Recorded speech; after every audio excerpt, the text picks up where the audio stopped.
Dalam nama Bapa dan Putra dan Roh Kudus. Amin.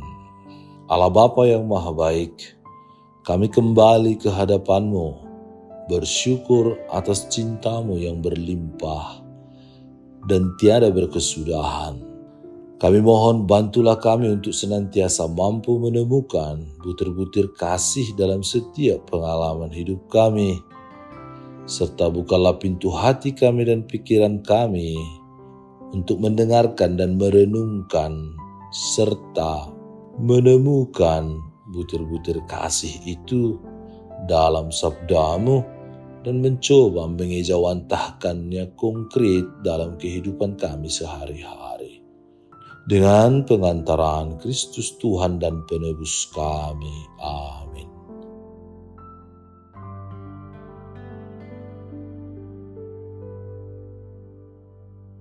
Tuhan bersamamu dan bersama rohmu. Inilah Injil suci menurut Yohanes. Dimuliakanlah Tuhan. Dalam perjamuan malam terakhir, sesudah Yudas pergi, berkatalah Yesus, "Sekarang anak manusia dipermuliakan dan Allah dipermuliakan di dalam Dia. Jikalau Allah dipermuliakan di dalam Dia, Allah akan mempermuliakan Dia juga di dalam dirinya dan akan mempermuliakan Dia dengan segera. Hai anak-anakku, hanya seketika saja lagi aku ada bersama kamu. Kamu akan mencari aku dan seperti yang telah kukatakan kepada orang-orang Yahudi, ke tempat aku pergi tidak mungkin kamu datang.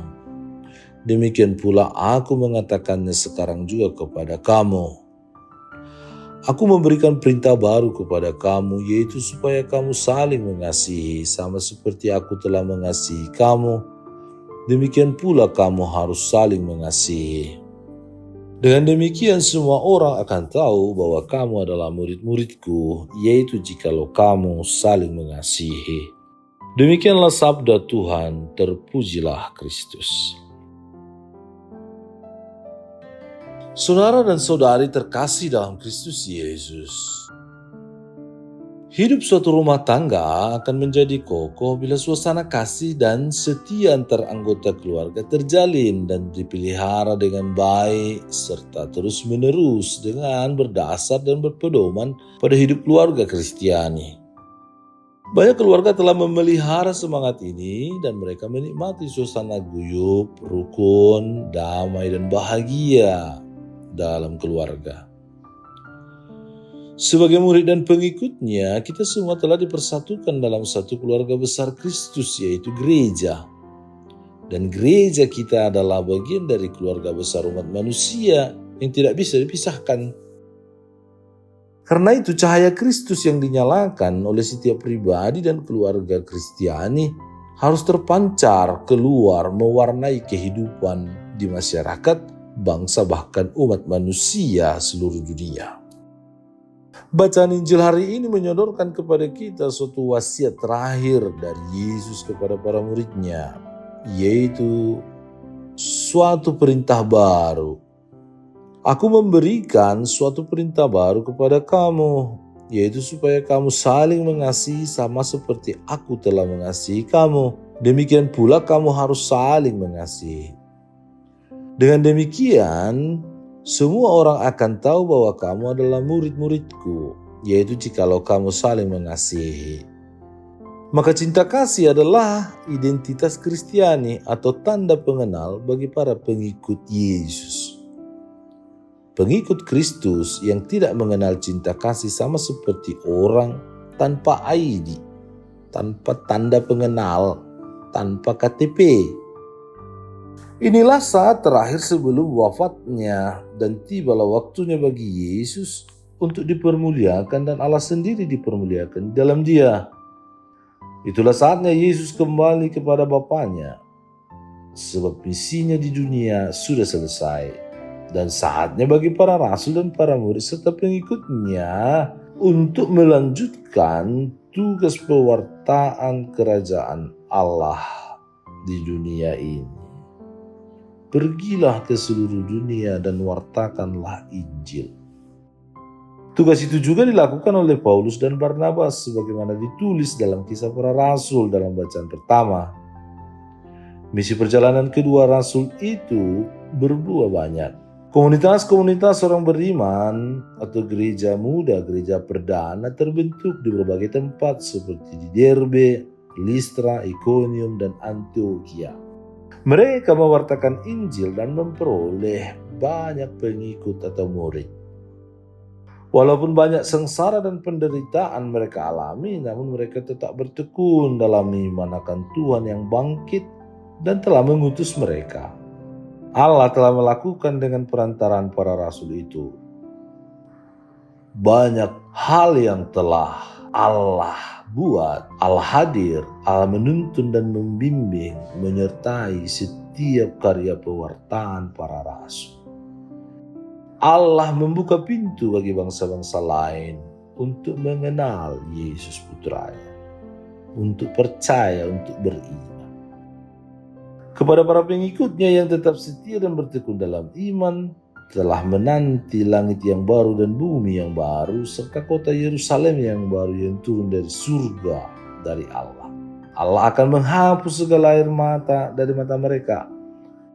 Tidak ada lagi perkabungan atau ratap tangis serta duka cita, sebab sesuatu yang lama itu telah berlalu.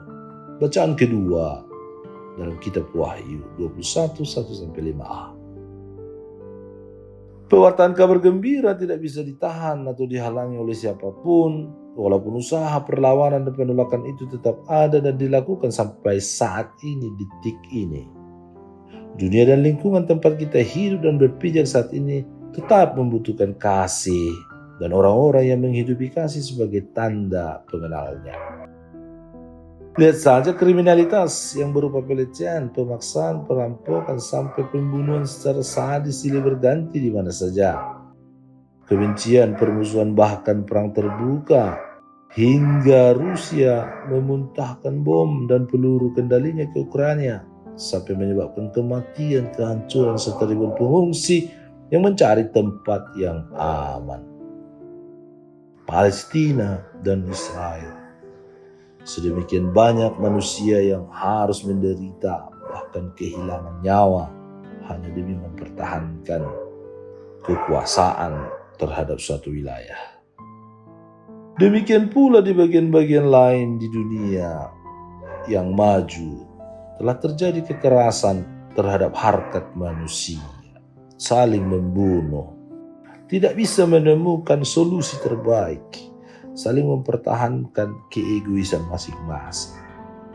Karena itu kita sebagai pengikut Kristus, apapun kedudukan, jabatan, profesi atau fungsi kita di masyarakat dan dimanapun kita berada, tanpa terkecuali dipanggil oleh Kristus untuk menghidupi cinta dan kasih yang sama dan membagikannya berupa tindakan kasih hingga menjadi berkat, sumber sukacita dan kebahagiaan bagi banyak orang.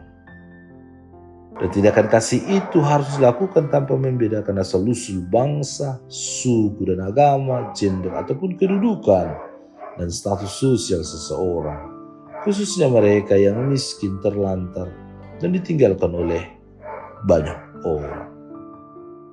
Hidup dalam kasih adalah ciri khas atau identitas ID Kristiani seseorang, ID Kristiani sejati pengikut Yesus.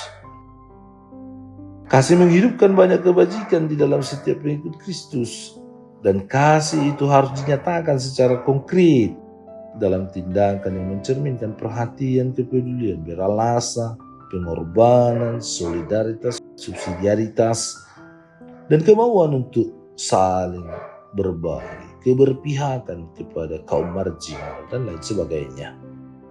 Tanpa kasih, semuanya akan terasa hampa, tidak ada kebahagiaan dan sukacita, tidak ada pengampunan, tidak ada pengorbanan. Semuanya akan menjadi sia-sia. Paus Fransiskus secara sederhana memberikan pedoman kepada umat untuk memelihara dan membuka sikap kasih. Kasih dapat ditandai oleh 3 kata yang sehari-hari kita ucapkan, yaitu tolong, terima kasih, dan maaf. Sudahkah kasih itu kita wujudkan secara nyata dalam keluarga, komunitas, lingkungan tempat kita berada dan bekerja, masyarakat dan bangsa kita? Apakah kita peduli untuk mendoakan perdamaian di negara-negara yang sedang dilanda konflik dan perang? Menjadi saksi-saksi Tuhan yang selalu mewartakan, yang selalu berpihak dengan kehidupan dan nilai martabat manusia. Karena Tuhan mencintai dan mengasihi setiap pribadi. Tuhan Yesus, kami bersyukur atas kasih-Mu yang setia dan tanpa syarat. Ajarilah kami untuk mengasihi seperti Engkau, bukan hanya dengan kata-kata tetapi dengan tindakan yang tulus, terutama terhadap mereka yang sulit, yang menderita, yang terpinggirkan, dan terasing dan diasingkan. Buatlah hati kami menjadi cermin kasih-Mu agar dunia mengenal Engkau melalui hidup dan relasi kami.